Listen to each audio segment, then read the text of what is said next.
Jefa, Ugama, a man in our Latin. Titi walk what time away, my dear brother. I wouldn't want Titi Mani a Iyenukokomon. Iyenukokomon. Iyenukokomon na no Germany. Here with YouTube bana me video when do na gbo ewagbon asawo down. Asawo no please.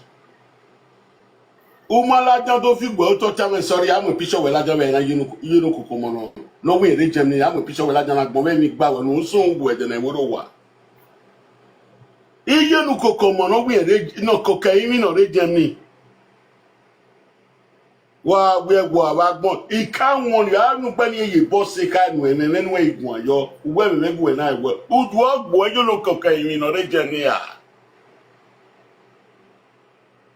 Iyenukokomon no Germany ogun ogbo asun wa atigide ogbo a ipepo ogbo a Iyenoman we ye ni ogbo a asun wa ikaka mo na we nenu egun ayo me do saba space na near the road you na carry respecting no dupe va no gbera na respecting me ga ni gunu e de dan gunu enu o wa gbon Iyenukokomon we are wa gbon we be for 10 years plus ina it take color touchable mama ba no ka mo enu do nu la di anu do we video o ya mo picture we la ja we na no o wa gbon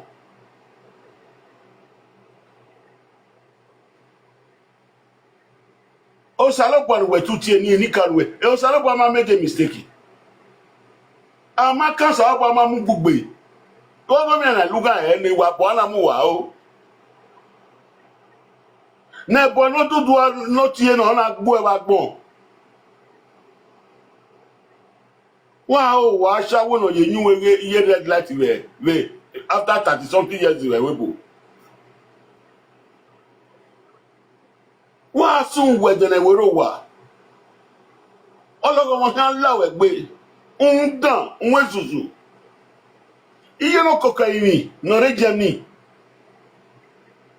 ika do boss e ka nwe e go no pe na gunu e gbo yere o we re go na egwe o tun ku ma je we ba bi no ri ogbewe ite we na die number we bu me ni tie we ni mu we aje before me na ni do gbo agbewu onwe susu nu mu kan ni no we agbo ewu do bo kan ka me ni ayo wa bo kan ka me ni ayo wa o werere we okuta mi werere we ne ipe Iyenoman na mi werere we nu ana sunwu na sigidi ana mi werere we nu ana sunwu ika won iwe igi ga egbe usi kemegbe ye na you boss e ka nu be nu ja ogu agun wa dede dan o ma ke de do wi o kan oni ha no da wa we popo we na go ka greek ya no di amu umaru we amu picture we la je na nu wo wa gbon nu sun we de na woro wa no logo ma la we gbe wa gbon Iyenukokomon no Germany edede no ye bleach gbega ma gbon we we ti gbugbe o ma gbon we kini gbe me gbugbe lajan we baby since more than 15 years ago we baby wa mo gbo lajan wa le we baby nene un bi egbe wa we kwa pe ki aju we ne obiorisa go iya kan ki ayo o aje abewa o yado na ro wa kiro risi wa be wa kiaro uyu we ki awa ni nu su ala wa gbon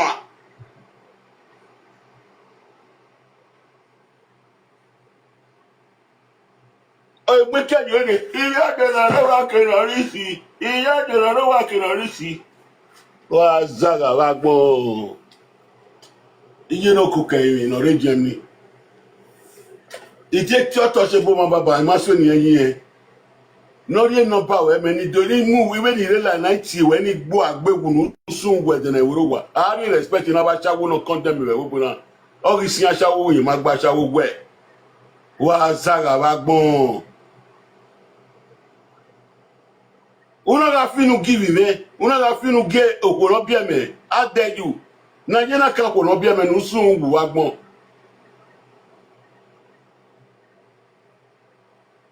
Ave me ona mede mistake yo si gbon wa. Ọmọ tó gún ẹ̀gùn ìta ìlàjàn dènà ọ̀yẹ́ owó ẹ̀wọ̀n wọn láti ohun wá aṣáwó náà máa ń gbé. Ìyìn òpè ẹ̀yìn okó nà ìyìn àsopè ẹ̀yìn àsopò.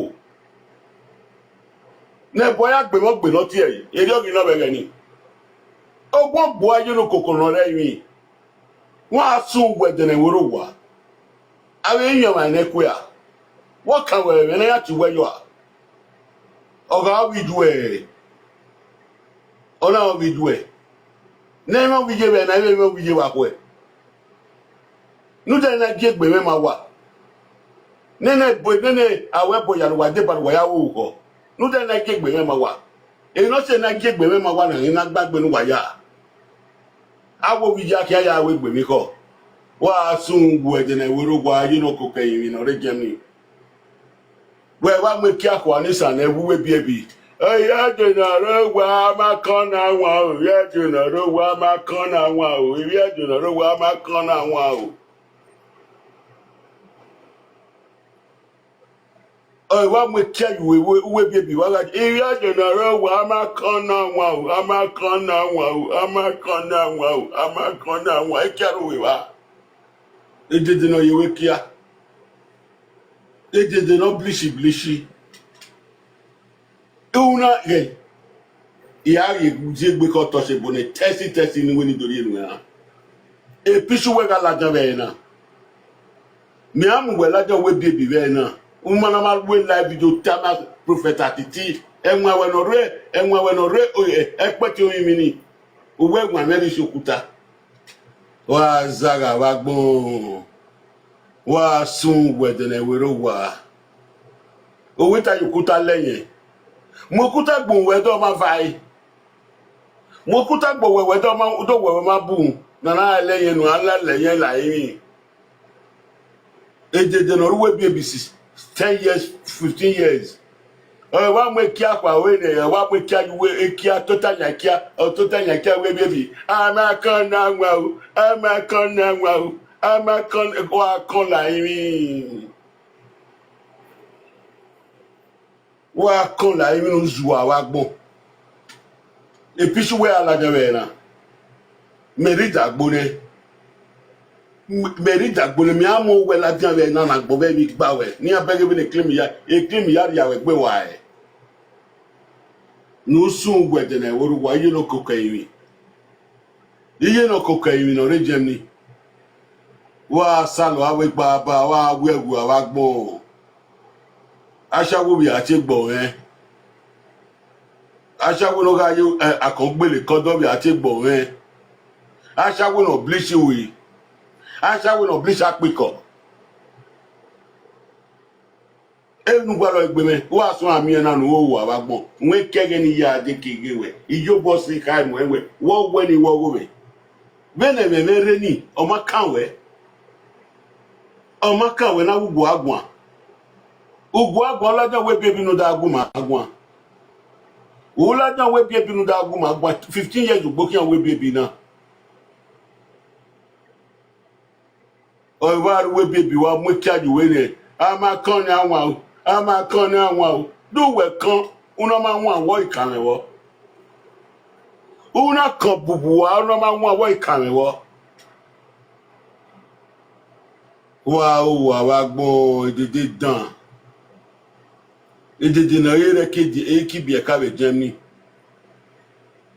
edede polisia o be Germany be ati polisia no muya yo wani o we edede na be Germany no zaga wa gbon police no gog o wa mu tia yo no no san wo wa wari ama kan na won o wa kan la yin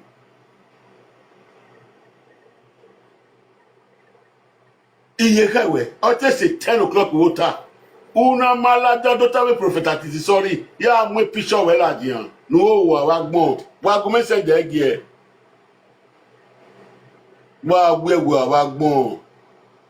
Yan gele we no wa gbon wa ku. Ben we me ni ri me me on we. Ben we me so gba, ri me me we so gba. Wa biza wa gbon. Idede no blish apeko. Wa mi gbe ya krimi mu egberi ya. Oda agu meguan. Wa sungu. Iyenukokomon no kokaini no rejeni. Iyenukokomon no kokaini no rejeni. He can't warn you several times. You know where we make a do sabas be ga gun yo. Wa gun yo me gbo yo me. Eru da finu gi o kan me finu gi wi me. O no bie me. Boy kan ko no bie me bi na jina. Nu o wa gbon. Wa mo ki akwa onisa ne we bie bi wa. Ama kan ni anwa o. Ama we o kan la iwo ikare wo. Mo ka su come and we gbe a. Me ka re wa we ka kan a. O kan we wa kan me ma kan wo wa gbon.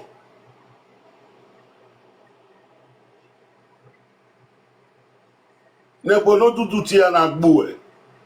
Nwune re gbo wa gbon. Acha we dede dan no ma negbe.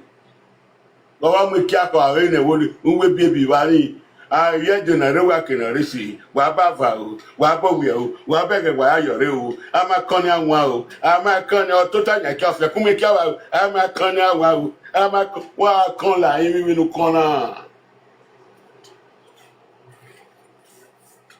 Before 10 o'clock, you have a picture with Lajavena. Ben where me so body me on West of Wa. 69 West of One, you say now you respect no kegani yadi. Uma you were mammy, me with that, but more me did that bone, me amo well Ladiania. No way to deba me that bone quemu. Where we to wait the level ye, when I will be for 15 years. All that way, you take your touchable mama, a platform of touchable mama, il est le toto, yeah. And I made the video no salwa wagbon no sun we de na wero wa. E de no ye gbashawo be Germany. Oye krimi mu egbe ya ri ba go. No ya we ki awo bo lori Nigeria. Awi ku obo no gie. No ya vie bo kewo we ri ogbe ki ayo we. No ya le logo boya ki yan gbe ki ale lo we ki yan. Wa salwa wa gbo we ma jo wa ebi ebe 1 year o ko me ya $500 me ya ru le yo ware ere ya me be ti ga pe osa ma no ri go gun me ni ya we be ti ga pe yan go e ti ga pe yan go nu duwa na gbo e ere me na gwa ni go ni ya we be ni we ozo gwe ma me we ni wan ro gi me nu sun we de we ro wa iye no ko keki a no rejem ni iye no ko kayimi. Ọba tó tàjà kí àná wé bíbí wà ní a máa kán ní àwọn ọyí kèmé ń kí a máa kán ní àwọn a máa kán ní àwọn mẹ́rẹ́ wà wúkà kan wà kán láyé wọ́n ìka mẹ́wọ́ mẹ́rẹ́ wà kán mẹ́wẹ́ kán wẹ̀ yóò wẹ̀ wù mẹ́rẹ́ wà ẹ̀tù wẹ̀ kán ẹ̀wẹ̀ náà wà máa kán ní àwọn ó kán gbèdé wọ́ à ní pẹ́ yà gbò ẹ̀ písàn. Ni pe agbo episa wewe bo ebo wa do live video anado nwa live video we anado nwa wa salu awagbon wa gwegu abenu gwegu ara ika won ni we ku na ika won ni we na we me igumegu wa igumegu ku na Iyenukokomon no rejem ni.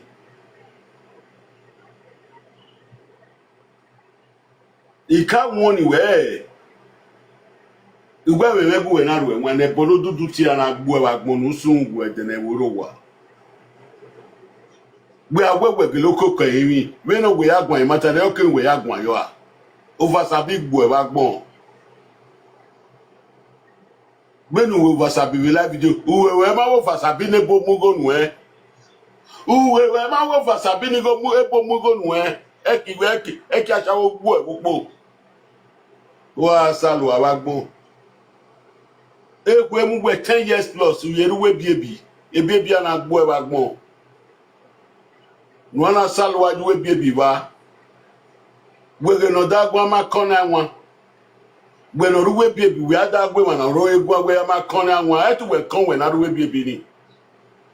Etu we kon je juwa we na ye ruwe baby. O woni gbegele okono ma kon. O ga ruwe baby gboku agbon gboku ogun a. Amagele do tene gbuwa yan gbagba e nwa. Wa salwa wa gbon Iyenukokomon no wi ere jemi. Iwa bogwe wa bota lawe gbe.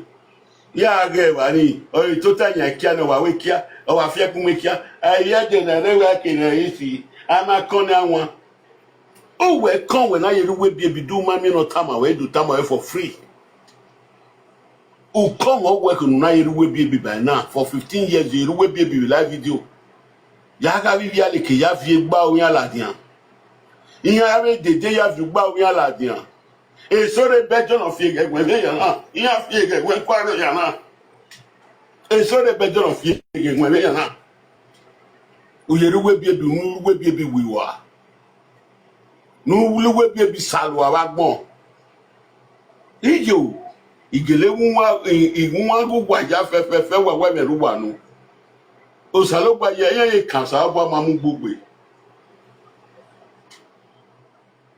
Awiti wa zaga ya mu picture we la jam 10 o'clock in the NSA umado kami prophet Atiti sorry imu picture we la je du sun agbo agbegu nu sun we de na woro wa agbewu awagbon we no we ka we ama kon won e tu we kon we na do we baby e tu we kon we na you we baby by now for 10 years what that ha me man agbo wa ma kon won o we kon the war you we baby for 15 years you we baby Boda gumegun abeno rere mi enu salu awagbon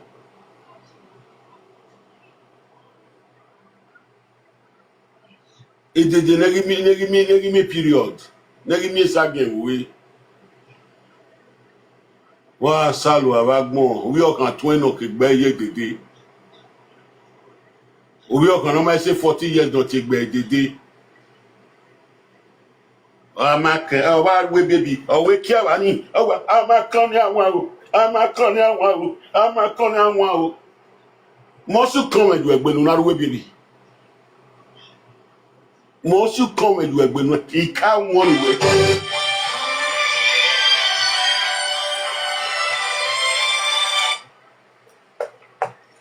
wa kolo ma po ma pikin fu wa we to ma dey busy o wa we Nigeria wa gbagbe oko wa benu call won pa nu eti dey busy inu ke call me si real life video gagi call we nu eti dey busy ya finish ati we idede dana no wa ro rejem ni oru we bi wa do we mai kon benu wa kon la emi nu wa kon e bi o e wa ya no re ya get it up ibi bieka e ya fefefe ya ga be dede e se run of ye when ya fiege we yeru we baby for 15 years uje blishing we gbo area we ba do total wa fi akumekia ama kon anwa o governor we bo wa do we baby for 15 years all come and on him all come and on Wow, awagbon 10 o'clock in the NSA now. It is send a voice your touchable man. It will not send the number of man.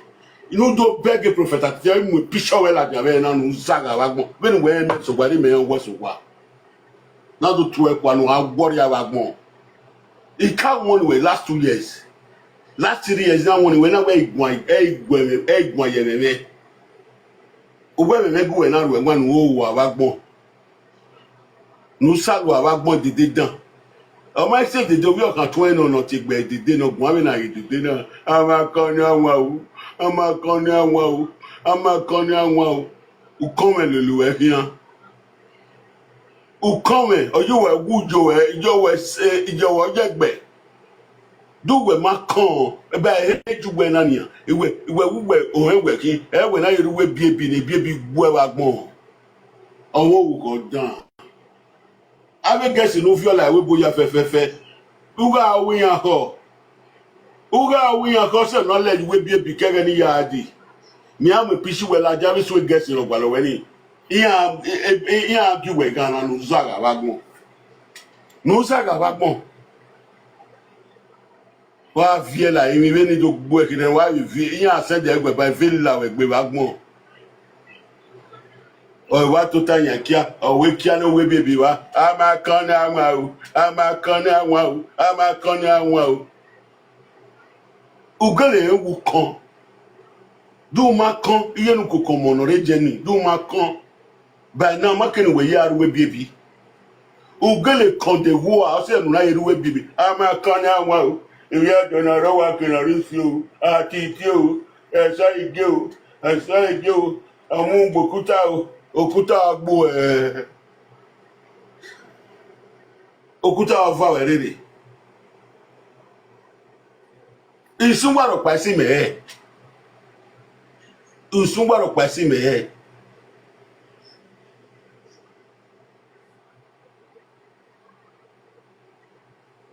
isunwaro pa si me duwa mani wa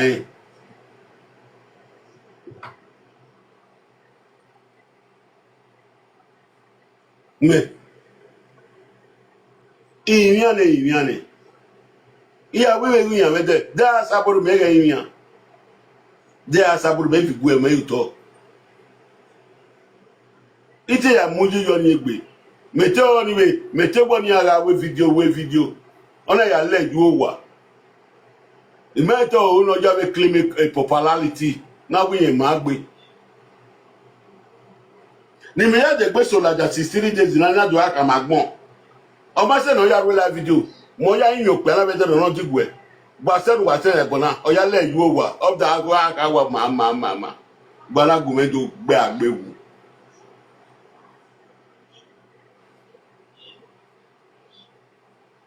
wa salu abagbon ira wo ko si o wa na sigwa kegbe o se wa na do mi e me fonu du wa gbelu wa ala kina